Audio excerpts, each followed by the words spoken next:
Hello everyone! For today's vlog, mag-unbox taog mini car or toy car na binigay ng isa sa mga friends ko in YT World or FB World para sa birthday ng anak ko. So thank you so much! Very generous woman!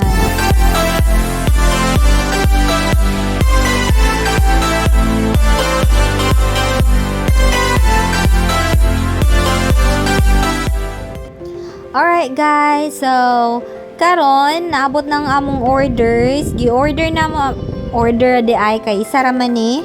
Sig-order naman ni sa Shopee. It takes like siguro less than a week bago namin nakuha or bago na i-deliver. So before ni siya na-order sa Shopee, actually guys, ang gahatag ani dili na siya magpabanggit siyang name. Grabe gyud na siya. Atong niyaging birthday sa akong anak, naghatag po na siya gift.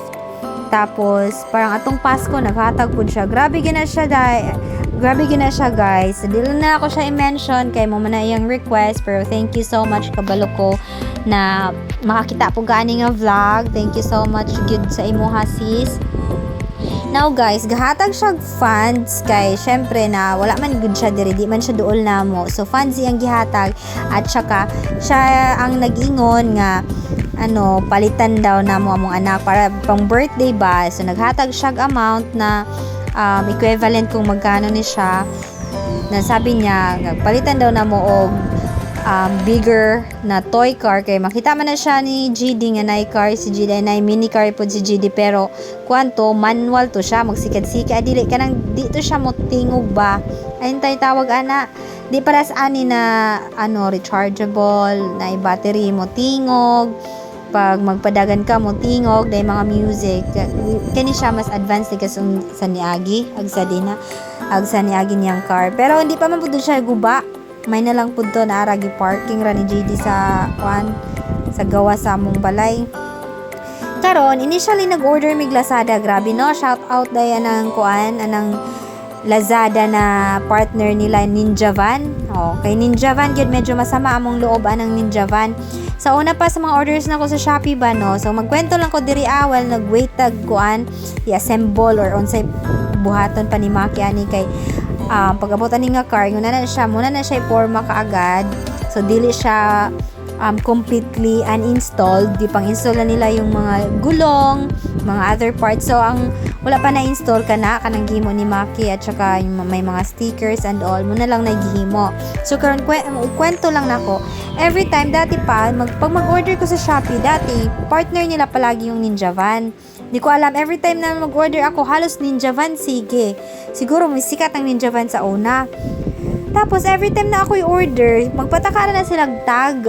Dili daw ko na ma-contact, like, ilang palaging tag, recipient, unreachable, ganito, ganyan, di daw ma-contact.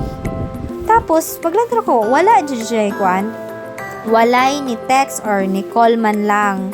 Sabi, kaya medyo ako sa Ninja Van, wala isalig ba, kaya magsige na silang tag og pataka, bisan di ko alam kung nag-attempt ba talaga sila, kasi all other courier like Shopee Express na karon mo na latest karon sa una mga LBC pa, alam ko partner ng Shopee ng LBC sa pagkakaalala ko, itas JNT na muna yung mga partner ng Shopee dati, wala may problema, dili na gani sila mo text or mo tawag na ako tungod kay parang syempre, ang mag-deliver dito, familiar naman lahat yung kasi ang Shopee for sure, sila yung mga delivery hub, di ba?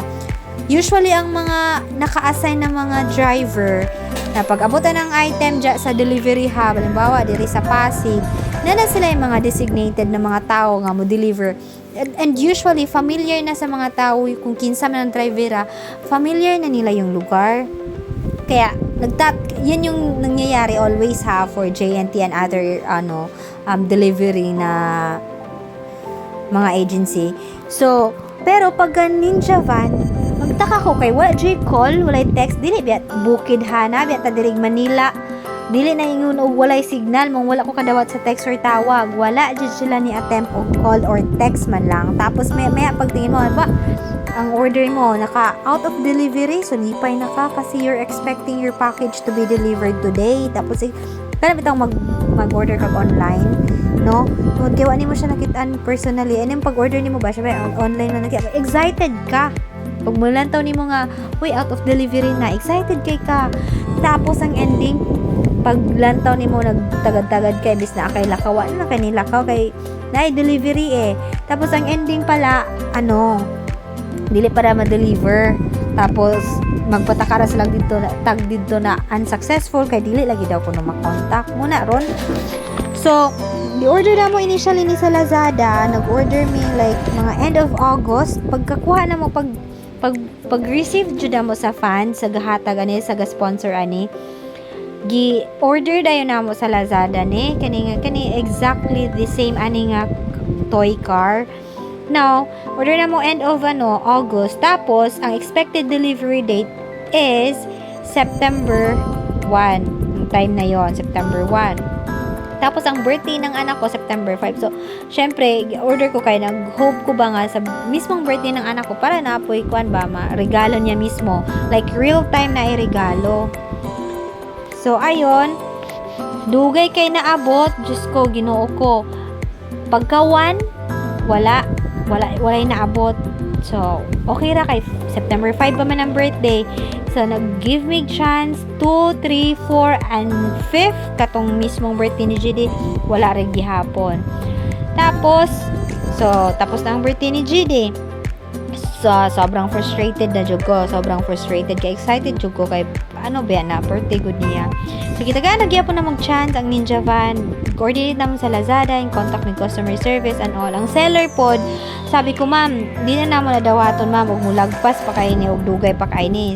Kay kuan man kanang murag lisod gyud na magtagad tagdugay ana siya, ma'am, wala naman gud mo ng item. Sabi ko, as a seller, dapat naamon ta mo initiative nga tabangan ko ninyo i-coordinate na inyong partner.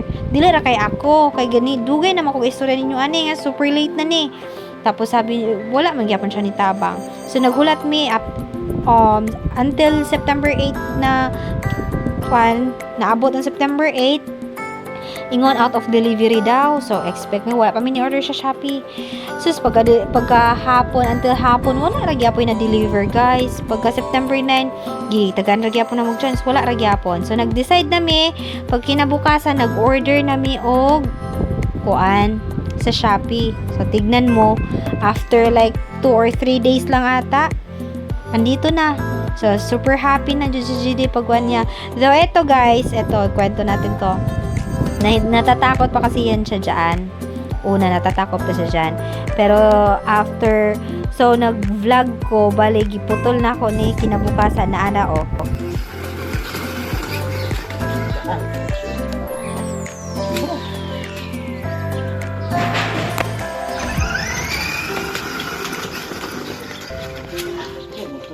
Apak! Nakuan sa ligid.